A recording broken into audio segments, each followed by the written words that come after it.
Meet Walt. He's 52 years old. He has $140,000 sitting in his 401k, 11 years left on his mortgage, and every time he checks his retirement balance, the same thought creeps in.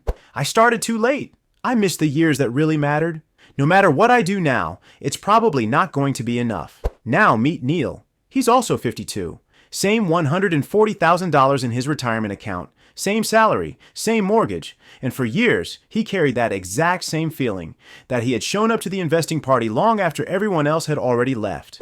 But there's one difference between them. It isn't luck. It isn't a brilliant stock pick. And it isn't because Neil suddenly started earning more money. The difference is much simpler than that. Neil paid attention to what changed in the tax code for 2026. Walt didn't. By the time both of them reach 64, that single decision leaves Neil with more than $100,000 of additional money working for him. Money Walt never even had invested. Not because Neil earned a higher return, not because he had a better job, simply because the IRS gave Americans over 50 a much bigger opportunity this year. And most people have no idea it's there. If you're in your late 40s, your 50s, or even your early 60s, think of this video as that opportunity. We're going to walk through the actual 2026 rules, using numbers directly from the IRS and the tax law passed last year, that can make a late start far more manageable than most people realize.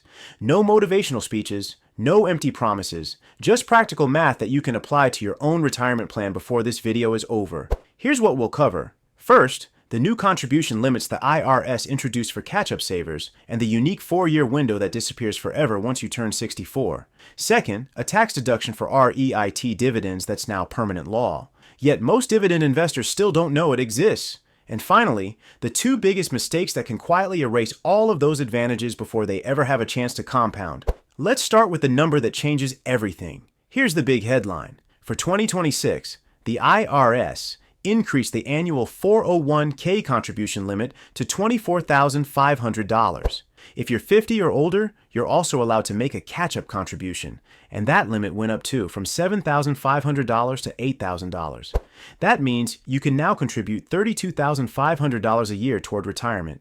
But here's the part almost nobody seems to be talking about. If you're turning 60, 61, 62, or 63 this year, you qualify for something even better. It's called the super catch-up. Instead of adding the regular $8,000, you're allowed to contribute $11,250 on top of your normal 401k limit.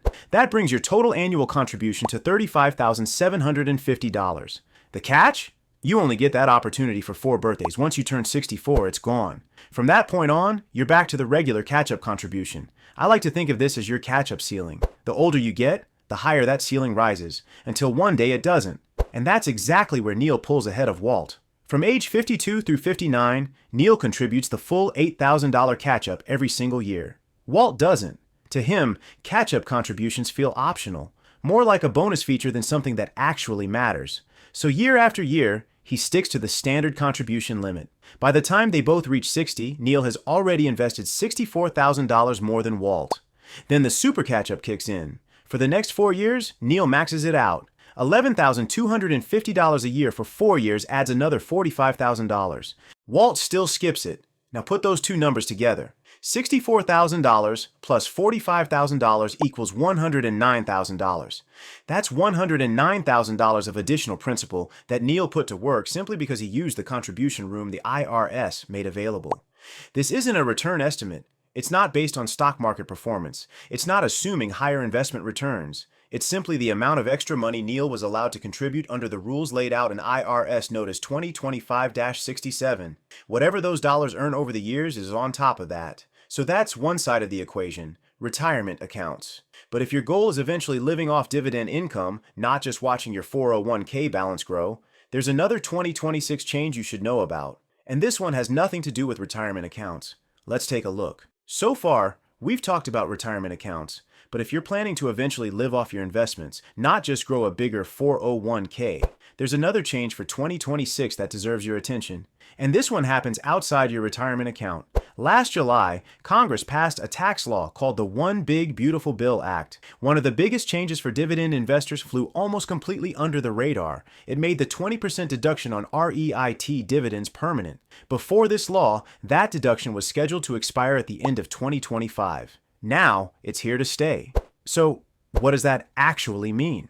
Let's use an example. Imagine you're in the 37% federal tax bracket, the highest one. Normally, ordinary income is taxed at the full 37%. REIT dividends work differently. Before the IRS calculates your tax, you're allowed to deduct 20% of those dividends. In other words, you're only paying tax on 80% of the income, not the full amount. Run the numbers, and your effective tax rate on those dividends drops from 37% to about 29.6%. Think of it as getting a built-in 20% discount before the tax bill is calculated. That's the simplest way to understand what's happening. Here's what surprises most investors, even people who already own REITs. Unlike many other deductions in the tax code, this one doesn't require you to jump through extra hoops. There's no wage test. There's no property ownership requirement. You don't need employees. You don't need to own apartment buildings or shopping centers yourself. You simply own shares of a REIT. When your broker sends you a Form 1099 DIV, the eligible dividends appear in Box 5, and the deduction is applied when you file your return. If you've never looked at that box before, it's worth checking the next time tax season comes around. Neil understood this, so he decided to invest part of his catch-up contributions in REIT-focused dividend investments to take advantage of the deduction. Walt took a different approach. He left everything in a broad growth index fund. There's nothing wrong with that strategy. In fact, for many investors, it's an excellent long-term choice. But it also means Walt isn't generating meaningful dividend income, and he's getting no benefit from a tax break that's sitting right in front of him. Now let's put some real numbers behind that. Earlier this year, the broad publicly traded REIT index was yielding around 4%, according to Nareit's quarterly data. Over the same period, the S&P 500 was yielding just a little over 1%. Now go back to the $109,000 difference between Neil and Walt. If Neil invested just that additional money in REIT-focused dividend investments earning roughly 4%, he'd generate about $4,300 a year in dividend income, before factoring in the tax deduction we just talked about. Meanwhile, Walt's extra money never made it into the market, and the money he already has invested is sitting in a fund designed primarily for growth, not for producing cash income. So, while both portfolios may rise in value over time, Neil's portfolio is already producing thousands of dollars a year in income that Walt simply isn't collecting. Now, before you decide to load up on REITs because of a tax advantage, there's something important you need to understand. There are two mistakes that quietly ruin this strategy for a lot of investors in their 50s and 60s. And a solid plan with a costly mistake built into it is still a bad plan. The first mistake is brand new for 2026, and it's hidden inside the same catch-up rules we just covered. If you earned more than $150,000 in wages from your employer last year, you no longer get to choose where your catch-up contributions go. They must be made to a Roth account using after-tax dollars. The IRS calls for this under the final regulations released last September. And there's one detail that's easy to miss. That $150,000 threshold is based only on the wages paid by the employer sponsoring your retirement plan. It isn't based on your household income, it isn't based on your spouse's income, and it isn't based on everything you earned from other sources. Just the wages from that employer. I like to call this the Roth flip, because for many late-stage savers, that's exactly what happens. They expect every catch-up contribution to lower their taxable income like it always has. Then tax season arrives, and they realize those extra contributions had to be made after tax instead. If you're over that income threshold, and you don't know the rule changed, finding out in April instead of January can be an expensive surprise. The second mistake isn't new. In fact, it's something I see all the time. As retirement gets closer, many investors become afraid of putting too much money into any single investment, so they spread their portfolio across more and more dividend ETFs. On the surface, that feels safer, but owning 14 different dividend ETFs that all hold nearly the same large-cap dividend stocks isn't real diversification. It's mostly overlap. You end up with more statements to read, more positions to track, and a portfolio that's far more complicated than it needs to be, without meaningfully reducing your risk. The strategy we just walked through only works if your money is invested with a clear purpose, not scattered across a dozen different tickers simply because each one appeared on someone's top dividend ETFs list. There's one more mistake that's even more damaging. It's the one that turns temporary setbacks into permanent losses. Panic selling. Dividend stocks and REITs aren't immune when markets fall. In fact, REITs can sometimes fall even harder because they're especially sensitive to interest rates. That's normal. The catch-up ceiling only creates an advantage if your money stays invested long enough to keep collecting dividends and benefit from compounding. Sell during a downturn, and you lock in those losses. More importantly, you also give up the future dividend income and the tax advantages we just spent the last several minutes talking about. Finally, there's one quieter mistake that's easy to overlook because it doesn't feel urgent, but it quietly costs investors money year after year. It's the 3.8% net investment income tax. For 2026, it applies once your income exceeds $200,000 if you're single, or $250,000 if you're married filing jointly. Here's the interesting part. Those thresholds haven't changed since the tax was introduced back in 2013, not once. Meanwhile, almost every other number we've discussed today gets adjusted for inflation every year. Contribution limits go up, standard deductions increase, tax brackets move. This one doesn't. That means, as your income naturally rises over time, even if your purchasing power doesn't, you become more likely to cross a threshold that was set more than a decade ago. It's another reason why building tax-efficient retirement income sooner rather than later can make a meaningful difference over the long run. All right, we've covered the numbers, we've covered the tax break, and we've covered the biggest mistakes. Now let's talk about why the timing of all of this matters much more than most people realize, and why one overlooked tax rule can dramatically change the retirement picture for married couples. There's another tax rule that almost never gets mentioned in dividend investing discussions, but if you're married, it can have a much bigger impact than most people realize. For 2026, the standard deduction for a married couple filing jointly is $32,200.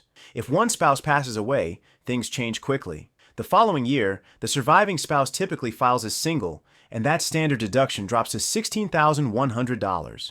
In other words, it's cut in half. The tax brackets shrink too. For example, the 12% bracket extends to a little over $100,000 of taxable income for married couples filing jointly. For a single filer, it's only about half that. So, imagine a couple with $90,000 of taxable income. While they're filing jointly, that income sits comfortably inside the 12% bracket. Now imagine one spouse passes away. The income stays exactly the same. Their retirement withdrawals stay the same. Nothing about their finances has changed, except the filing status. Suddenly, that same $90,000 pushes the surviving spouse into the 22% tax bracket, increasing their federal tax bill by thousands of dollars. They didn't earn more. They didn't spend more. The only thing that changed was the filing status at the top of the tax return. I call this the widow's cliff, and it's one of the biggest reasons everything we've talked about today matters. Remember the Roth flip? For higher income workers, some catch-up contributions now have to go into a Roth account. Even if you're not required to use Roth contributions, you can still choose them voluntarily. Why does that matter? Because qualified Roth withdrawals are tax-free in retirement. Unlike distributions from a traditional 401k, they don't increase the surviving spouse's taxable income. That means building at least part of your retirement savings in Roth dollars today isn't just about lowering your own future taxes. It can also help protect the person who eventually inherits those accounts. Now let's make this practical. Whether you save $50,000 or $500,000, the math works exactly the same. Suppose you're 52 years old and you've saved $50,000. If you fully use your catch-up contribution room through age 63, you'll still have access to that same $109,000 of additional contribution space on top of whatever you are already planning to invest. Now suppose you've already built your retirement account to $150,000. Nothing changes. Your catch-up opportunity is exactly the same. The IRS doesn't care how much you've already accumulated. It only cares how much you're allowed to contribute going forward. Even if you've already saved $300,000, you still get access to that same $109,000 of additional contribution room.